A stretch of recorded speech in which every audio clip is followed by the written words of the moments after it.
خود اس علاقے سے تعلق ہے، بارڈر ایریا ہے، پہلے ہی لا اینڈ آرڈر کی سچویشن خراب ہے، خیبر پختونخوا میں حکومت تبدیل ہو چکی ہے، وہ کہتی ہے ہم نے آپریشن نہیں ہونے دینا. آپ کو کیا لگ رہا ہے اس وقت کہ واقعی یہ ایک مشکل ریاست کے لیے صورتحال بن گئی ہے اس وقت؟ بہت شکریہ.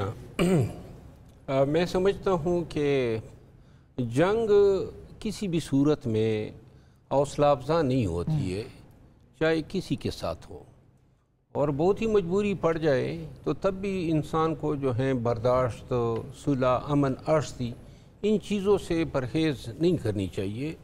آلریڈی جو ہے ریسنٹلی ہم نے انڈیا کے ساتھ جنگ لڑی ہے.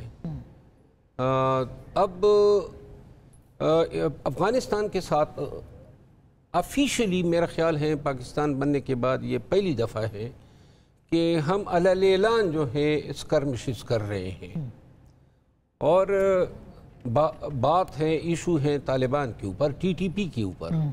اب ایک چیز ہے کہ ہم ذرا تھوڑا سا اس سے پہلے یقیناً ہمیں جو ہے بدامنی کا بھی سامنا ہے، جو لوگ دراندازی کرتے ہیں افغانستان کے راستے سے، اس میں بھی کوئی شک نہیں ہے کہ تشکیلیں وہاں سے ہوتی ہیں، اس میں بھی کوئی شک نہیں ہے، آرمامنٹ سپورٹ سب کچھ وہاں سے.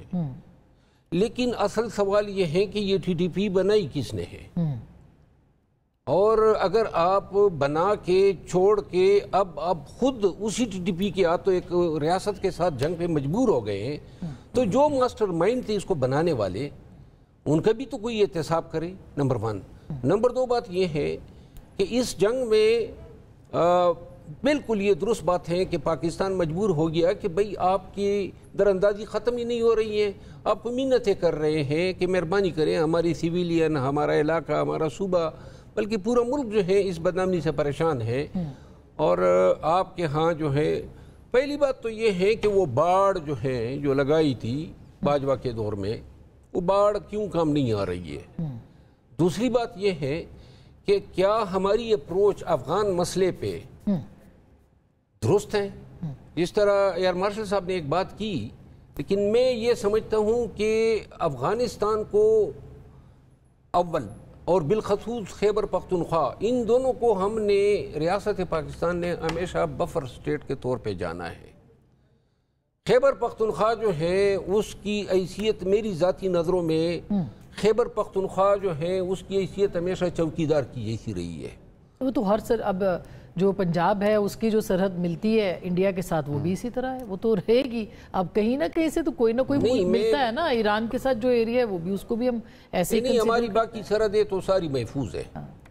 اس کی تو ایک پوری ہسٹری ہے نا کہ خیبر پختونخوا جو ہے، یہ اب بات یہ ہے کہ ہم نے عمران خان کے دور میں افغانستان کے ساتھ ٹریڈ شروع کیا. $7 بلین جو ہیں سنٹرل ایشیا تک رسائی ملی، $7 بلین جو ہیں وہ ریونیو جنریٹ ہوا، اور اس کے بدلے میں دہشت گردی بھی آئی پاکستان میں. یہ دیکھیں، یہ جو آپ بات کر رہی ہیں نا، اللہ ان لوگوں پہ قہر ڈا دے جو دہشت گردوں کو لائے ہیں. بالکل درست بات ہے. جو بھی لائے ہیں، جس نے پاکستان کے ساتھ یہ زیادتی کی ہے، اللہ انہیں غرق کر دے اور تباہ و برباد کر دے. لیکن یہ ہمیں واقعتاً دیکھنا ہے کہ یہ دہشت گرد کب آئے، کس طریقے سے آئے. یہ جھوٹ بولا جا رہا ہے کہ یہ تمام سیاسی قیادت جو ہے اس سے بری ذمہ ہے. نہیں بالکل. تمام پارلیمنٹیرین کو انہوں نے بریفنگ دی، تمام نے جو ہے اپروول دی، اور اس کے بعد اگست 2022 میں اس پہ عمل درآمد ہوا.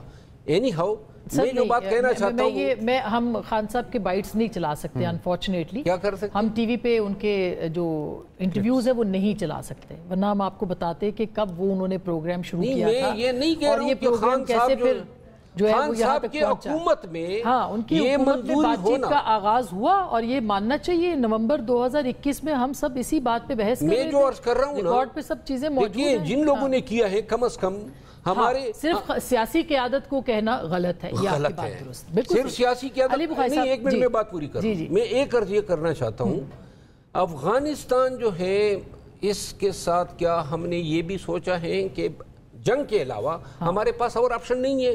ہم یہاں جو بارڈر کے دونوں اطراف وہی قبائل جو ڈیورل لائن کے اس سائٹ پہ ہیں، اس سائٹ پہ وہی قبائل رہ رہے ہیں. ٹھیک.